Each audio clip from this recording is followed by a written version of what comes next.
आखिरकार तमाम मुश्किलों के बावजूद चंद्रयान 3 का मिशन मून सफल हो गया। अमेरिका, चीन और रूस के बाद चांद पर फतह पाने वाला भारत चौथा देश बन गया। पूरी दुनिया में भारत का डंका बज गया। जिस लम्हे का प्रत्येक भारतवासी इंतजार कर रहा था, आखिरकार वह लम्हा आ ही गया। भारत की स्पेस एजेंसी इसरो ने चंद्रयान 3 को चांद की साउथ गेट पर सफलतापूर्वक लैंड कर दिया है। भारत के मिशन मून सफल होने के साथ ही भारत के हाथ अरबों रुपए का खजाना भी लग गया है।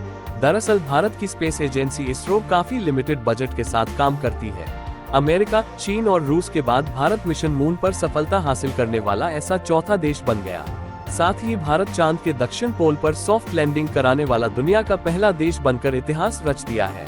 रूस के लूना 25 और भारत के चंद्रयान 3 से पहले भी कई यान लॉन्च हुए थे। इन सभी यानों ने चांद की भूमध्य रेखा पर उतरने का प्रयास किया था। जितना आसान चांद की भूमध्य रेखा पर उतरना है, उतना ही मुश्किल चांद के साउथ पोल पर उतरना। चंद्रमा के साउथ पोल पर ऐसे ऐसे गड्ढे बने हैं जिनमें 2 अरब वर्षों से सूर्य की रोशनी तक नहीं पहुंची है।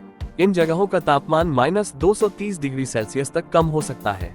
-230 डिग्री सेल्सियस तापमान होने के कारण यहाँ की मिट्टी में जमा चीजें लाखों वर्षों से वैसी ही हैं। यहाँ की मिट्टी की जांच करने से कई नई चीजें सामने आएंगी। वैज्ञानिकों का मानना है कि यहाँ पानी बर्फ के रूप में मौजूद हो सकता है।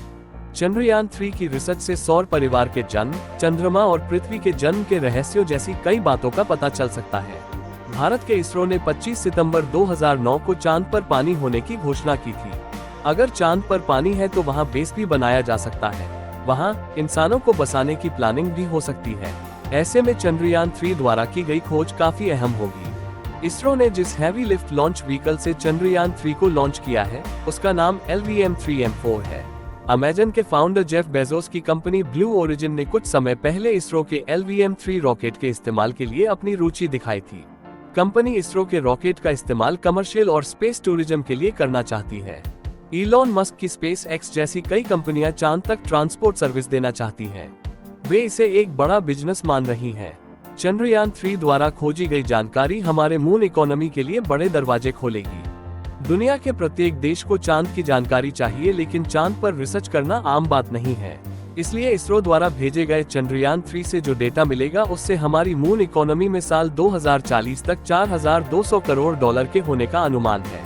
प्राइस वाटरहाउस कूपर के द्वारा लगाए गए अनुमान के अनुसार चांद तक ट्रांसपोर्टेशन का बिजनेस 2040 तक $42 अरब तक जा सकता है। इसके अनुसार मून इकोनॉमी के 2026 से 2030 तक $19 अरब, 2031 से 2035 तक $32 अरब और 2036 से 2040 तक $42 अरब तक जाने की संभावना है।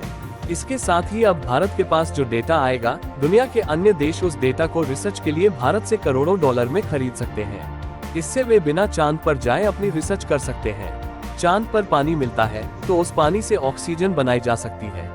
एक अनुमान के अनुसार साल 2030 तक चांद पर 40 और साल 2040 तक 1000 एस्ट्रोनॉट रह रहे होंगे।